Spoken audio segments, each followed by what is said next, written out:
معزز حاضرین مجلس، آج کے اس اجلاس میں اس چرچ کی رونق بننے والی تمام اہم شخصیتیں، علماء کرام، آج کا یہ آپ کا پاکیزہ مسابقے کا پروگرام، اس میں آپ نے مجھ کو بطور مہمان کے یہاں تک آنے کی زحمت دی اور ایک ذمہ داری میرے اوپر رکھی۔ میں آپ کا پورا پروگرام تو سن نہیں سکا، لیکن جتنا میں نے سنا مغرب بعد سے لے کر ابھی تک، ماشاءاللہ ایسا لگتا ہے کہ دینیات کے اس نظام میں بچوں پر محنت کی جا رہی ہے اور ان کے اندر دینی مزاج، دینی شوق اور دینی ذوق پیدا کیا جا رہا ہے۔ دو تین باتیں مجھے آپ کے سامنے عرض کرنی ہے، وقت کافی ہو چکا ہے اور بچوں کو اور ان سے زیادہ ان کے ماؤں کو، ان کے سرپرستوں کو اس فیصلے کا انتظار ہے جس کے لیے انہوں نے اس پروگرام میں شرکت کی۔ اس عمر میں یہ جذبات سب کے ہوتے ہیں، ہم اور آپ بھی اسی دور سے گزر چکے ہیں۔ ظاہر سی بات ہے کہ منتظمین، ذمہ داران سب بچوں کو تو پہلی پوزیشن اور فرسٹ پرائز نہیں دے سکتے۔ انہوں نے پوری ذمہ داری کے ساتھ اس میدان کے ایکسپرٹ اور ماہر لوگوں کی مدد لیتے ہوئے وہ فیصلہ کیا ہے جو کچھ دیر کے بعد آپ کے سامنے آئے گا۔ یہ دینیات کا مقابلہ اور اس قسم کے جو بھی نظام پورے ملک میں چل رہے ہیں، اس سلسلے میں مجھے کچھ بات آپ سے کرنی ہے، پھر آخر میں اپنی بہنوں سے کچھ ایک آدھ باتیں اور کہنی ہے مجھے۔ آج سے 20-25 سال پہلے ہمارے ملک ہندوستان میں اسکول میں پڑھنے والے بچوں کے لیے دینی تعلیم کا نظم نہیں ہوتا تھا۔ یا تو بچے بچیاں مکتب میں پڑھتے تھے، سرکاری کورس سے ان کا کوئی تعلق نہیں ہوتا تھا، یا جو بچے وہاں چلے گئے وہ ادھر سے کٹ جاتے تھے۔ ہوتا یہ تھا کہ اگر بچہ اسکول کی تعلیم لے کر آ رہا ہے تو اپنی اسلام کی بنیادی باتوں سے ناواقف ہوتا تھا، اور جو بچے مدرسوں میں آ کر مستقل 9 سال 10 سال رہ کر کورس کرتے تھے وہ ان ضروری علوم سے اور ان چیزوں سے ناآشنا ہوتے تھے جس کی اس وقت سب کو ضرورت ہے۔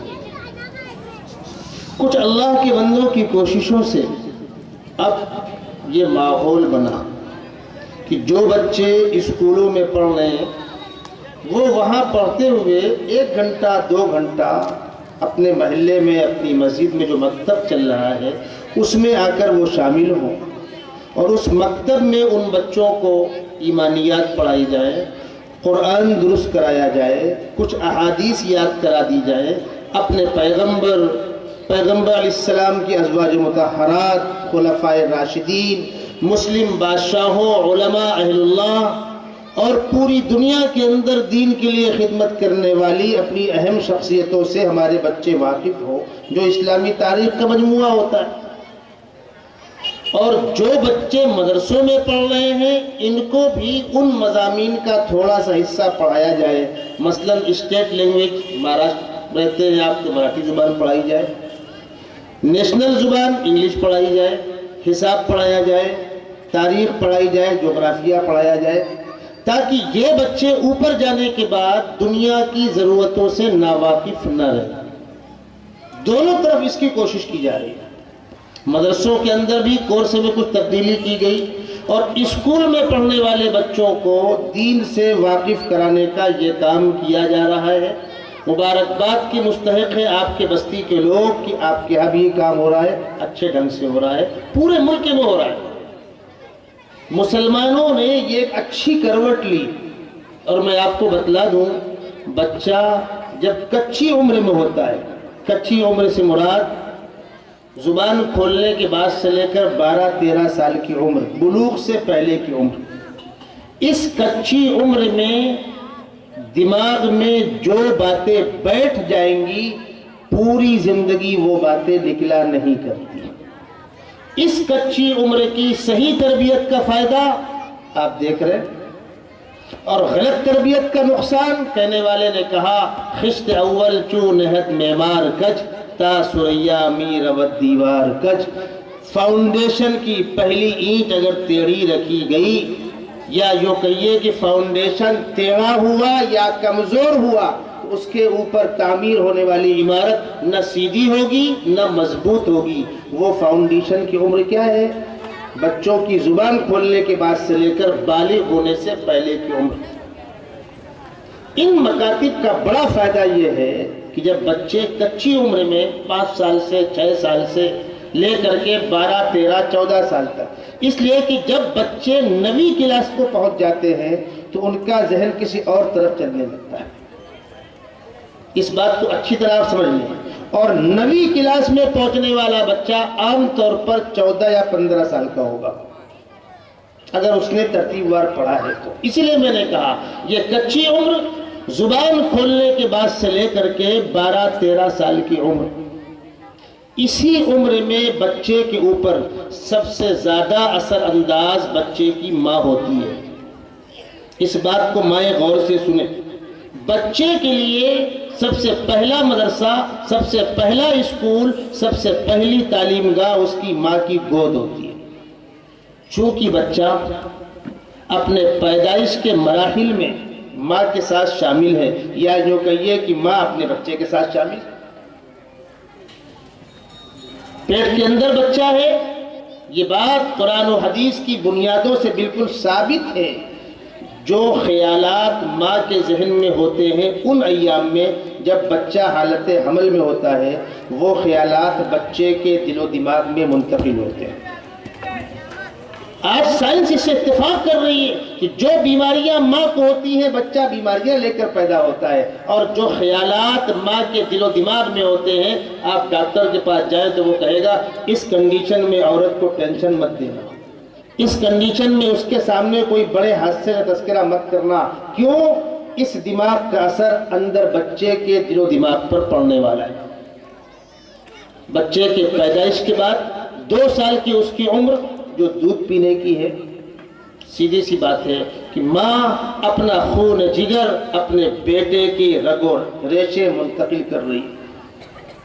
جب ماں کسی بات کے لیے اپنے بیٹے سے کہتی ہے تو بیٹا سمجھتا ہے کہ سروئے زمین میں میری سب سے بڑی ہمدرد جو ہے میری ماں، اس نے یہ بات کہی۔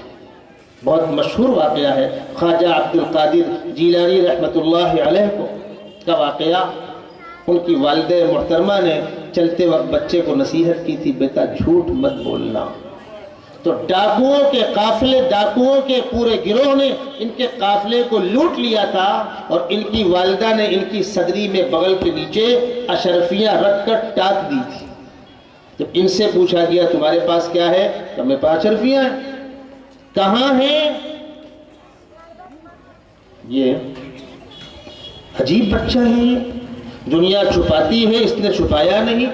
اس بچے کو سردار کے پاس لے گئے۔ سردار نے پوچھا بیٹا تم نے یہ بات کیوں بتلا دی؟ کہا میری ماں نے مجھ سے کہا تھا جھوٹ مت بولنا، میں جھوٹ نہیں بولوں گا۔ اس کے دل کو چوٹ لگی۔ ایک بچہ اپنی ماں کا احسان مند ہے کہ ماں اس کی مشفق ہے، اس کی ماں نے منع کیا جھوٹ مت بولنا، تو معصوم بچہ جھوٹ نہیں بولتا۔ وہ ہمارا خالق و مالک جس نے پیدا کیا، جو رزق دیتا ہے، زندگی موت کا مالک ہے، صحت بیماری کا مالک ہے، اس نے ایک مرتبہ نہیں سینکڑوں مرتبہ ہم سے کہا ہے جھوٹ مت بولنا، جھوٹ مت بولنا۔ ہم کتنے بڑے احسان فراموش ہیں کہ اپنے خالق و مالک کی بات کو نہیں مانتے۔ سردار نے بھی توبہ کیا، پورے ڈاکوؤں کے گینگ نے توبہ کیا، اور سارا لوٹا ہوا سامان قافلے کو واپس کر دیا۔ کیوں؟ بچے سے اس کی ماں نے کہا تھا بیٹا جھوٹ مت بولنا۔ یہاں پر آپ حضرات بیٹھے ہوئے ہیں، آپ کی ایک حیثیت ہے اپنے گھر کے ذمہ دار ہونے کی۔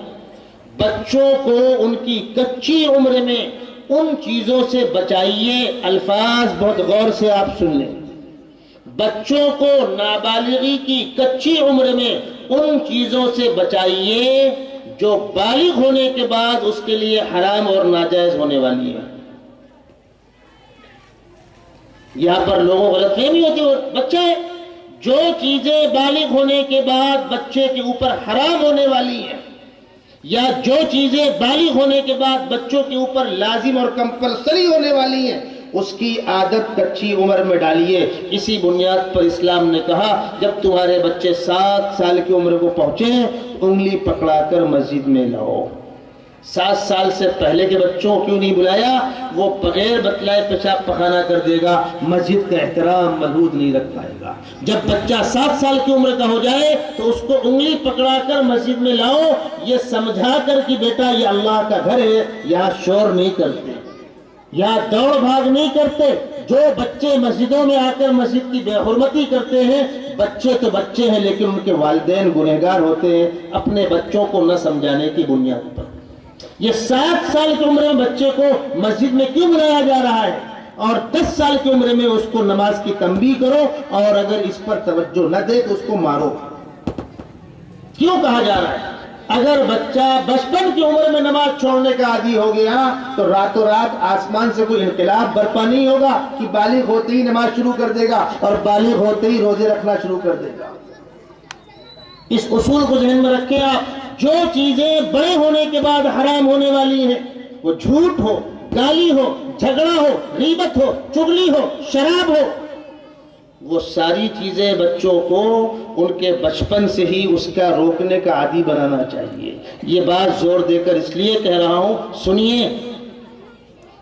اللہ کے نبی صلی اللہ علیہ وسلم کی خدمت میں ایک عورت بیٹھی ہوئی تھی. اس نے اپنے بچے کو بلایا، بیٹا یہ لو. مٹھی بند کر کے اپنے بچے کو بلایا. بچہ قریب آ گیا. آقا صلی اللہ علیہ وسلم نے پوچھا تمہاری مٹھی میں کچھ ہے؟ اس نے کہا ہاں بچے کے کھانے کے لیے کوئی میٹھی چیز ہے. فرمایا اگر مٹھی میں کچھ نہ ہوتا اور تم بچے کو یوں بلاتی لو بیٹا، تو یہ بچے کے ساتھ دھوکے بازی ہوتی، تم گنہگار ہوتی، اور آئندہ تم اس کو دھوکے کی دعوت دے رہی ہو، دھوکے کا عادی بنا رہی ہو، ایک غلط کام کی تم بنیاد ڈالتی. یہ حدیث موجود ہے ہمارے گھر میں. معاف کیجیے گا میں اپنے آپ کو شامل کر کے آپ سے کہہ رہا ہوں، ہمارا کسی سے لین دین ہے، ہم نہیں ملنا چاہتے. گھر موبائل رکھا ہوا ہے، بیل بجی، بچے کو اشارہ کیا، اس نے کہا ابو فلانے کا نمبر آ رہا ہے اس کے اندر. اٹھا کے بولتا ہے ابو نہیں ہے گھر میں. یہ گھر کا واقعہ نہیں ہمارے گھروں کا ہے. اگلی بات سنیے. ایک صاحب کے یہاں کوئی ملنے آیا باہر جس سے وہ ملنا نہیں چاہ رہے تھے. بچے کو بھیجا، جا کے پوچھو کون ہے؟ کہا فلانے انکل ہیں. جا کے بولا ابو کہہ رہے ہیں، کہہ دو ابو نہیں ہے. کیا ہے یہ اسلام کا تربیتی نظام جس کی ذمہ داری باپ پر بھی ہے، ماں پر بھی ہے. ماں کا سابقہ بچے سے زیادہ ہے. چونکہ بچہ دودھ ماں کا پیتا ہے، گود ماں کی استعمال ہوتی ہے، اس لیے ماں کی ذمہ داری زیادہ. تقریریں کی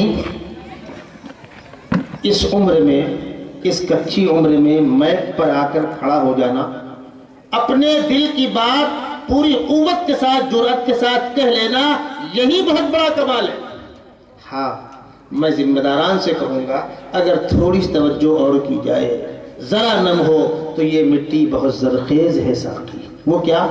جب بچے تقریر کر رہے ہوں تو ان کو ٹھہر کر بولنے کے لیے کہا جائے، اور گفتگو کا انداز یہ ہو کہ سننے والا یہ سمجھے کہ مجھ سے کہا جا رہا ہے. قرآن کی آیتیں اگر پڑھی جائیں تلفظ درست ہو. ٹھیک ہے بہت آسان نہیں ہے اسکولی بچوں کو 100% قرآن صحیح پڑھا دینا. ہم مدرسے والے اپنے اوپر ناز کریں ہمارے یہاں صحیح پڑھا جاتا ہے، ہمارے یہاں 24 گھنٹے وہی ہوتا ہے. یہ بیچارے 1 گھنٹے کے لیے آنے والے بچے اور بچیاں. لیکن تھوڑی توجہ اور کی جائے تو انشاءاللہ 100% صحیح قرآن پڑھنے والے بچے تیار ہوں گے. آپ کو بتلا دوں ہم اس دور سے گزر رہے ہیں کہ بڑی بڑی کانفرنسوں میں کالج میں پڑھنے والے بچے آ کر قرآن پاک کی تلاوت کرتے ہیں اور 100% قرآن صحیح پڑھتے ہیں. ناممکن کچھ نہیں، محنت کرنی. حدیث پڑھ رہے ہیں، حدیث کا تلفظ بالکل درست ہونا چاہیے. اشعار پڑھ رہے ہیں تو اپنے اساتذہ کو دکھا کر اساتذہ اس کو سن لے. جب ان کمیوں کا بھی ازالہ ہو جائے گا تو انشاءاللہ 4 چاند لگیں گے اور سونے میں سہاگا ہوگا. آخر میں ایک بات اپنی بچیوں سے کہنا چاہوں گا، اپنی بہنوں سے کہنا چاہوں گا. کئی بچوں کی تقریر کے اندر وہ بات آئی، ایک تو جہیز، ایک عورتوں کے پردہ۔ ابھی چند دنوں پہلے کی بات ہے کہ یوم خواتین گزرا، عورتوں کا مخصوص دن۔ اتفاق ایسا تھا کہ ایک کمیٹی نے ریونڈی کے اندر پروگرام رکھا اور مجھ کو دعوت دی۔ میں نے ان سے پہلے معذرت کی کہ اس خرافات نے مجھے کہاں بلا رہا ہوں، بھئی سیدھی بات ہے یوم خواتین میں کیا ہوگا، سب جانتے ہیں کیا ہو سکتا ہے۔ ان کا کہنا یہ تھا کہ اس میں ہر مذہب کے لوگ آئیں گے، ہندو مذہب کے لوگ بھی ہیں، سکھ مذہب کے لوگ بھی ہیں، جین لوگ بھی ہیں، ہم نے تمام مذاہب کے لوگوں کو دعوت دی ہے۔ ہم یہ چاہتے ہیں کہ آج اس دنیا کی بے چینی اور افراتفری کے عالم کا جو ماحول ہے، کوئی کسی پر مطمئن نہیں۔ ٹھیک ہے، جن کے پاس طاقت ہے وہ طاقت کے زور پر بلیک میل تو کر سکتے ہیں، مطمئن نہیں کر رہے۔ دنیا کی بڑی طاقتیں انسانوں کو بلیک میل تو کر رہی ہیں، مطمئن نہیں کر پا رہے۔ اسلام کے پاس اس اطمینان پیدا کرنے کا سامان ہے۔ انہوں نے کہا ہم ریکویسٹ کرتے ہیں آپ سے، آپ آ کر یہ بتلائیے اسلام عورتوں کے بارے میں کیا کہتا ہے۔ اب چونکہ میرے سامنے بھی اہم مطالبہ تھا، میں گیا، بیٹھا رہا، بہت سی باتیں سنتا رہا۔ وہاں تو انداز وہی ہوتا ہے، عورتوں کو انصاف ملنا چاہیے اور یوں ہونا چاہیے اور یوں ہونا چاہیے، فلانی نے اپنے شوہر کے خلاف پولیس چوکی میں کیس کر دیا، فلانی نے کورٹ میں گھسیٹ لیا اور فلانی نے اندر کرا دیا۔ سب تماشے ہوتے رہے۔ مجھے بلایا گیا، میں نے بڑے احترام کے ساتھ ان سے پوچھا آپ یہ بتلائیے آپ عورتوں کو ترقی دے کر کہاں لے جانا چاہتے ہیں؟ عورت رہے گی یا نہیں؟ آپ عورت کو عورت رہنے دیں گے؟ عورت کا ٹھکانہ اس کا گھر ہے، چوراہا اور آفس ٹھکانہ نہیں ہے اس کا، یہ سن لیجئے آپ۔ اور قدرت نے عورت کو کچھ ذمہ داریاں پیدائشی طور پر دی ہیں۔ میری بہنوں سنو، قدرت نے عورتوں کو کچھ ذمہ داریاں پیدائشی طور پر دی ہیں۔ مردوں کی پیدائش کا انداز الگ ہے، بچی کی پیدائش کا انداز الگ ہے۔ قرآن نے جہاں پر مردوں کو نگراں بتلایا ہے وہاں 2 وجہ بتلائی ہے، الرجال قوامون علی النساء بما فضل اللہ بعضهم علی بعض وبما انفقوا من اموالهم۔ آپ آیت نوٹ کر لیں، بما فضل اللہ بعضهم علی بعض، اللہ نے اپنی اس کائنات کے اندر جس طریقے سے جسم کے اعضاء، 2 ہاتھ ہیں دونوں رائٹ ہینڈ نہیں ہو جائیں گے، 2 آنکھیں ہیں دونوں رائٹ نہیں ہو جائیں گی، ایک رائٹ ہے ایک لیفٹ ہے، ضرورت دونوں کی ہے۔ 2 ہاتھ ہے، ایک رائٹ ہے ایک لیفٹ ہے۔ آپ ترقی کے مطلب اس ہاتھ کو بھی رائٹ کر دیں گے دونوں رائٹ ہو جائیں گے؟ نہیں ہوتا۔ آپ عورتوں کو مرد مت بنائیے، عورت کو عورت رہن دیجئے، مرد کو مرد رہن دیجئے۔ اور فرق سنیے، عورت کسی بھی زبان میں، کسی لغت میں، کسی سماج میں، کسی دھرم میں عورت کے تصور کے ساتھ سیفٹی اور سپورٹ، اس کا تصور آتا ہے۔ میرا بچہ رات میں 9 بجے باہر جاتا ہے ہائی وے تک، مجھے کوئی فکر نہیں ہوتی، اور میری بالغ بچی 9 بجے رات جائے باہر تو فکر ہوگی نہیں ہوگی۔ یہ فرق کیوں ہے؟ مرد روڈ پر چلتا ہے، اس کو کسی سپورٹر کی ضرورت نہیں ہے، ایک بالغ بچی روڈ پر چلتی ہے، اس کو سرپرست ضرورت نہیں ہے۔ یہ فرق کیوں ہے؟ ایک عورت، اس کی ذمہ داریوں میں سے ایک بنیادی ذمہ داری ہے گھر کو سنبھالنا۔ بچہ ماں کے پیٹ میں رہے گا، باپ کے پیٹ میں نہیں رہے گا۔ بچے کو دودھ ماں پلائے گی، باپ نہیں پلائے گا۔ بچے کی اس عمر میں جب وہ بول نہیں سکتا، 2 سال کی عمر تک بچہ صرف روتا ہے، اس کے پیٹ میں درد ہے، بھوکا ہے، ڈر گیا ہے، کچھ مانگ رہا ہے، کسی بات پر ناراض ہے، اس کا فرق کا اظہار کیسے ہوگا؟ اس کے پاس تو ایک ہی ہارن ہے، پے پے رونا۔ یہ کون سمجھتا ہے؟ اس کی ماں سمجھتی ہے۔ وہ پیار بچے کے ساتھ، ماں سو رہی ہے، بچہ رات میں اٹھتا ہے 2 بجے 3 بجے، کسی ماں نے آج تک نہیں کہا یہ بے ٹائم اٹھ جاتا ہے، بے ٹائم پیشاب پخانہ کر دیتا ہے، بے ٹائم دودھ مانگتا ہے، باپ ناگواری کا اظہار کرتا ہے، چپ کرو اس کو بہت چور کرتا ہے یہ، لیکن کسی ماں نے آج تک نہیں کہا کہ میرا بچہ رات میں کیوں اٹھتا ہے۔ یہ ممتا قدرت نے ماں کے اندر رکھی ہے، باپ کے اندر نہیں رکھی۔ ان ذمہ داریوں میں سے کوئی ذمہ داری آپ اس کے باپ کی طرف منتقل کریں ممکن نہیں ہے، اور جو ذمہ داری قدرت نے مردوں کو دی ہے، باہر کے سارے کام مرد دیکھیں گے، گھر کے سارے خرچے مرد کو برداشت کرنے ہوں گے۔ بما فضل اللہ بعضهم علی بعض، پیدائشی طور پر دونوں کا انداز الگ ہے۔ مرد جفا کش ہے، محنت کش ہے، مرد کے ساتھ پردے کے مسائل نہیں ہیں، مرد کے ساتھ سیفٹی اور سیکورٹی کے مسائل نہیں ہیں، عورتوں کے ساتھ وہ مسائل ہیں۔ وَبِمَا أَنفَقُوا مِنْ أَمْوَالِهِمْ، گھر کا سارا خرچ مرد کو برداشت کرنا ہوگا۔ وہ مرد نہیں نامرد ہیں جو عورتوں کی کمائی پہ اعتماد کرتے ہیں۔ اسلامی اصول، اسلام نے کسی عورت کو کسی بھی موقع پر تنہا نہیں چھوڑا ہے۔ عورت یا تو بچی ہوگی، یا بیوی ہوگی، یا ماں ہوگی۔ ایک عورت بچپن میں بیٹی ہوگی، جوانی میں کسی کی بیوی ہوگی، بڑھاپے میں کسی کی ماں ہوگی۔ سارے محققین کان کھول کر سنیے اور دنیا والوں تک پیغام پہنچا دیجئے۔ اسلام نے بچی کو باپ سے پراپرٹی دی ہے، بیوی کو شوہر سے پراپرٹی دی ہے، اور بوڑھی ماں کو جوان لڑکے سے پراپرٹی دی ہے۔ آئے مذاہب والے کریں مقابلہ۔ یہ جہیز کی لعنت کیوں پنپ رہی ہے؟ آنکھ میں آنکھ ڈال کر ہم کیوں نہیں بات کرتے؟ جب اسلام نے بیٹی کو باپ سے پراپرٹی دی ہے، جہیز کی کیا ضرورت ہے؟ جہیز تم دو، اس لیے کہ تم کنیا دان کر دیتے ہو۔ ہمارے یہاں کنیا دان نہیں ہوتی ہے، ہمارے یہاں بیٹی کا رشتہ باپ سے نکاح کے بعد بھی برقرار رہتا ہے۔ بیٹی باپ کی پراپرٹی میں جس طریقے سے بیٹے حقدار ہیں، بیٹی بھی حقدار ہے۔ جہیز کی کیا ضرورت ہے؟ خدا نہ خواستہ کسی عورت کا شوہر نہ رہا، اس کا انتقال ہو گیا، جس کو آپ بیوہ کہتے ہیں، بدوا کہتے ہیں، دنیا والے اس کو راڑ کہتے ہیں، ڈائن کہتے ہیں، ناگن کہتے ہیں۔ کسی بچے کو اس کی گود میں نہیں دیتے، کسی سہاگن کو اس کو منہ نہیں دیکھنے دیتے، کسی خوشی کی مجلس میں اس کو آنے نہیں دیتے۔ ایک طرف اس کا شوہر نہیں رہا، دنیا اس کے لیے تاریخ ہو گئی، اس پر یہ ظلم۔ ہمارے پیغمبر نے پہلا نکاح بیوہ سے کر کے دنیا کو پیغام دیا ہے کہ ہمارے یہاں بیوہ منقوص نہیں ہے، قابل احترام ہے، قابل رحم ہے۔ آج اسکولی تعلیم کا نتیجہ یہ ہے کہ نوجوان اولاد اپنے بوڑھے والدین کو اپنے ساتھ رکھنے کو تیار نہیں ہے۔ وہ ممالک جو ترقی یافتہ ہونے کا دعویٰ کرتے ہیں، ان کو اسلام کے خلاف اعتراض کرنے کا بہت فرصت، بہت موقع ہے۔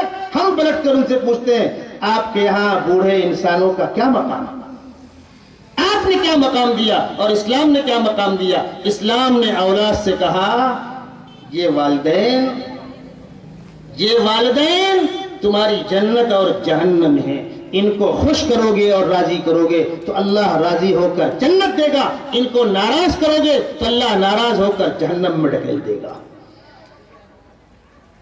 یہاں تک کہا وَوَصَّيْنَا الْإِنسَانَ بِوَالِدَيْهِ إِحْسَانًا حَمَلَتْهُ أُمُّهُ كُرْهًا وَوَضَعَتْهُ كُرْهًا وَحَمْلُهُ وَفِصَالُهُ 30 شهرًا۔ ایک اولاد کو اس کی ماں کا مقام بتلایا جا رہا ہے۔ اے نوجوان بیٹے، تیری ماں نے تجھ کو 9 مہینے پیٹ کے اندر رکھا، تکلیفیں برداشت کی، پیدائش کے مراحل کی تکلیفوں کو برداشت کیا ہے۔ ایک ماں کا دل ہے کہ بچے کی محبت میں اس تکلیف کو برداشت کرتی ہے، اور خداوند قدوس نے اس نے دل کے اندر ممتا رکھی ہے۔ اگر عورت کو بچے کی محبت نہ ہو اور بچے کا شوق نہ ہو اور ممتا اور پیار نہ ہو تو عورت کی موت واقع ہو جائے۔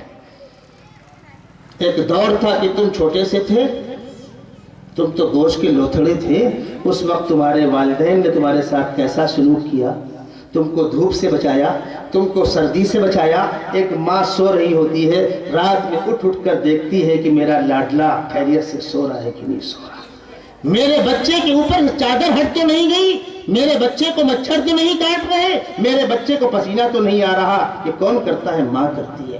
نوجوان, آج تم طاقتور ہو گئے اور تمہارے والدین کمزور ہو گئے, اب تمہاری ذمہ داری ہے کہ ان کے احسان کو ادا کرو. قرآن نے اس بات کو کس حسن اسلوبی کے ساتھ بیان کیا ہے. اما یبلغن عندک الکبر احدہما او کلاہما فلا تقل لهما اف ولا تنهرهما وقل لهما قولا کریما واخفض لهما جناح الذل من الرحمہ وقل رب ارحمهما كما ربیانی صغیرا. پروردگار سے دعا کرو, پروردگار میں کمزور تھا, والدین نے میری کمزوری کے ایام میں میری خدمت کی ہے, آج وہ خدمت کے محتاج ہیں, مجھ کو صحیح خدمت کی توفیق دے اور میرے والدین کے ساتھ رحم اور کرم کا معاملہ فرما.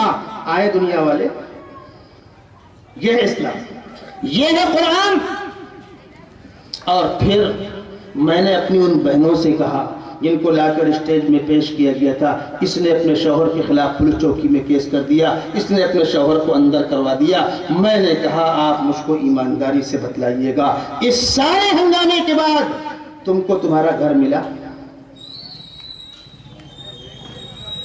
میں ان ہنگامہ پیش کرنے والوں سے میں نے پوچھا, آپ نے اس مظلوم عورت کو اس کا گھر دلایا؟ اس کا شوہر گھر چھوڑ کر بھاگ گیا, حاصل کسی کا چین چھینو گے تم کو چین ملے گا؟ میری بہنوں, میری بیٹیوں, یاد رکھیے گا, شریف عورتیں اپنے شوہر کو راجہ کا مقام دیتی ہیں تو رانی کہلاتی ہیں, اور کم ظرف عورتیں جو اپنے شوہروں کو غلام بنا کر رکھتی ہیں وہ باندی کہلاتی ہیں. تمہارے شوہر کی عزت تمہاری عزت, امیری غریبی دکھ اور سکھ, عزت دار گھرانے میں شادی ایک بار ہوتی ہے. اور جو بچیاں اپنے گھر کو سنبھال کر چلتی ہیں, شوہر زندگی بھر ان کے احسان کو بھولتا نہیں. جو بچیاں اپنے گھر میں اپنے شوہر کے بوڑھے والدین کی خدمت کرتی ہیں, ساس سسر کو اپنے ماں باپ کا مقام دیتی ہیں, خدا نہ خواستہ کبھی گھر کے حالات خراب ہوتے ہیں تو بوڑھے والدین کہتے ہیں ہماری بیٹی ہمارے گھر سے باہر نہیں جائے گی. یہ سماجی نظام جو اسلام نے ہم کو دیا تھا. ہائے افسوس, تیز گرمی ہے, لوگ پیاس میں تڑپ رہے ہیں اور ہمارے پاس پانی کا اسٹاک ہے, ہم پیاسوں کے منہ تک پانی کا جام پہنچانے کو تیار نہیں. پوری دنیا تڑپ رہی ہے سچائی کی تلاش میں, انصاف کی تلاش میں, حقیقت کی تلاش میں. وہ سچائی ہمارے پاس ہے قرآن کی شکل میں, سیدنا محمد صلی اللہ علیہ وسلم کی پاکیزہ زندگی کی شکل میں. آپ نے اپنے ذات سے ہر چیز کو کر کے دکھایا. فرمایا خیارکم خیارکم لنسائہم وانا خیارکم لنسائی. صحابہ سے فرمایا تم میں بہتر لوگ وہ ہیں جو اپنی عورتوں کے ساتھ بھلا سلوک کرتے ہو, اور فرمایا میں اپنی عورتوں کے ساتھ بھلا سلوک کرتا ہوں. بیٹی کو بوجھ مت سمجھو, بیٹی رحمت ہے. بوڑھے والدین کو بوجھ مت سمجھو, بوڑھے والدین باعث رحمت. ترقی یافتہ ممالک میں کیا ہوتا ہے معلوم ہے؟ مولانا سجاد نعمانی صاحب جو نیرل میں رہتے ہیں, انہوں نے ایک واقعہ سنایا. امریکہ کے روڈ پر وہ چل رہے تھے, تیز سردی کا موسم تھا, صبح کا وقت, وہاں کچی برف گرتی ہے روڈ پر. اگر گاڑی کا کانچ کھول دیا جائے تو وہ برف اندر تک آتی ہے. روڈ کے دونوں طرف کچھ لوگ کھڑے ہوئے ہیں اور نکلنے والی جو گاڑیاں ہیں ان کو لپک کے آگے بڑھتے ہیں, پھر پیچھے ہٹ جاتے ہیں, پھر آگے بڑھتے ہیں, پیچھے ہٹ جاتے ہیں. تو ان کے ساتھ میزبان تھے, انہوں نے کہا مولانا آپ جانتے ہیں کون لوگ ہیں؟ تو مولانا نے کہا کوئی بھوکا پیاسا ہوگا, ضرورت مند ہوگا. کہا نہیں, یہ وہ لوگ ہیں جن کے پاس اربوں کھربوں کی پراپرٹیاں ہیں. مولانا نے کہا پھر یہاں کیوں کھڑے ہیں؟ ان کی اولادوں نے ان کو گھروں سے نکال دیا ہے, یہ اس انتظار میں ہے کہ ان سے کوئی پیار سے بات کرے. آپ کو اگر دیکھنا ہو دیکھ لیجئے. کانچ اتارا, دوڑے کچھ لوگ آ گئے, انہوں نے کہا پلیز آپ ہماری بات سن سکتے ہیں, ہم سے آپ بات کر سکتے ہیں. 5 منٹ ان سے بات کی. جب تم بچوں کو بچپن سے اللہ اور پیغمبر کا حق نہیں بتلاؤ گے تو وہ اپنے والدین کا حق کو کیا خاک جانیں گے؟ اگر بچوں کی زندگی میں دین نہیں ہوگا, قرآنی تعلیم کی عظمت و اہمیت نہیں ہوگی, تو بوڑھے والدین کا مقام تو قرآن نے بتلایا ہے, پڑوسی کا مقام تو قرآن نے بتلایا ہے, انسانیت کا احترام تو پیغمبر اسلام سکھا رہے ہیں. کسی مذہب کا عزت دار آدمی تمہارے بیچ میں آئے, تم بھی اس کی عزت کرو. اذا جاءکم کریم قوم فاکرموا, انسانیت کا احترام. پڑوسی کا احترام ہے، جانوروں کا احترام ہے۔ اللہ کے نبی صلی اللہ علیہ وسلم گزر رہے ہیں، سامنے ایک اونٹ آ کر کھڑا ہو گیا، وہ آپ کو دیکھ کر بلک بلک کے رونے لگا۔ آپ نے اس کی پیٹھ پہ ہاتھ پھیرا، اس کے آنکھوں سے آنسو جاری ہو گئے۔ آپ نے پوچھا اس اونٹ کا مالک کون ہے؟ لوگوں نے کہا فلاں صاحب، بلائے گئے اور کہا میرا اونٹ ہے۔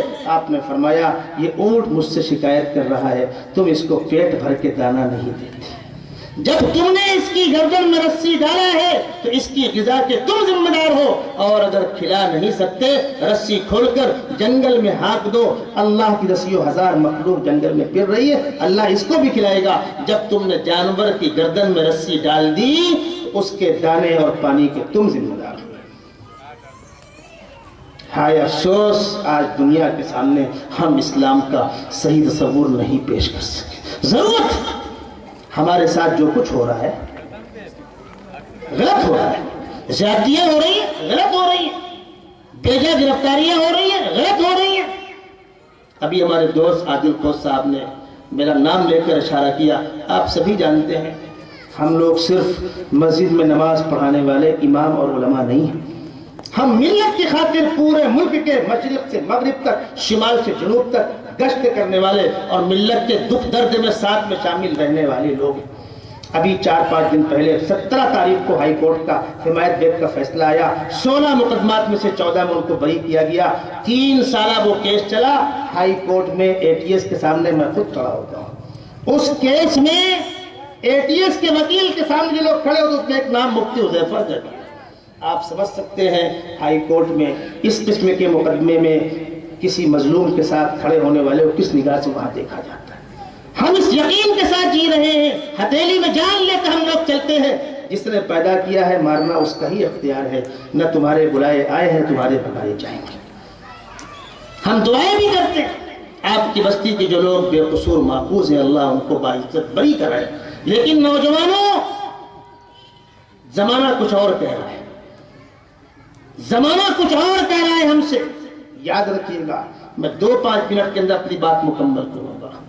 جو نوجوان رات میں دیر تک سوئے گا وہ یقیناً صبح دیر تک، جو دیر میں سوئے گا وہ صبح دیر میں اٹھے گا، اور جو نوجوان فجر کے وقت نہیں اٹھ سکتا اور فجر کے بعد کا وقت جو سب سے بابرکت وقت ہے اس کو منحوسیت کے ساتھ سو کر گنوا دے گا، وہ زندگی میں کبھی کامیابی سے ہمکنار نہیں ہو سکتا۔ ہمارے پاس پیسہ ہے، اگر ہماری ضرورتوں سے فارغ ہے تو ہم دائیں بائیں غور کریں۔ کوئی بچہ اسکول کی تعلیم حاصل کر رہا ہے، ٹاپر بچہ ہے لیکن مہنگی فیس نہیں بھر سکتا، خدا کے واسطے ایسے بچوں کی فیس زکوٰۃ کے پیسے سے بھر دو، ٹاپر بچوں کو اوپر تک جانے دو۔ جب تک ہماری نمائندگی اوپر نہیں ہوگی تو صرف شکوہ اور شکایت سے کیا ہونے والا ہے؟ شادی بیاہ کا موقع ہے، ٹھیک ہے، خوشی کا موقع ہے، کچھ لوگ جمع ہو جائیں کھانا کھا لیں، لیکن پیسہ گٹر میں بہے، دکھاوے پر 10 لاکھ روپے خرچے ہو جائیں، بچیوں کی شادی میں جہیز کے نام پر 10 لاکھ خرچے ہو جائیں، یہ زندہ قوموں کی علامتیں نہیں ہیں۔ اگر باپ کو بیٹی سے ہمدردی ہے بچیوں کو پراپرٹی دے دے۔ سماج کو کھلانا ہے، 100 200 500 لوگ بہت ہو گئے، اپنے پیسے کو بچائیے، اپنی انرجی کو بچائیے، اپنی طاقت کو بچائیے، اپنے وقت کا صحیح استعمال سیکھیے۔ دنیا دوڑ میں ہم سے بہت آگے نکل چکی، یقیناً اس حقیقت سے انکار نہیں ہے۔ اس دنیا پر مسلم حکمرانوں نے اسلامی طرز حکومت کو لے کر 500 سال تک عدل و انصاف سے بھری ہوئی حکومت کی تھی، لیکن کیا ہوا؟ فرق ہے تجھے آبا سے اپنے کوئی نسبت ہو نہیں سکتی، کہ تو گفتار وہ کردار، تو ثابت وہ سیارہ، گواہ دی ہم نے جو اسلاف سے میراث پائی تھی، سریا سے زمین پر آسمان نے ہم کو دے مارا۔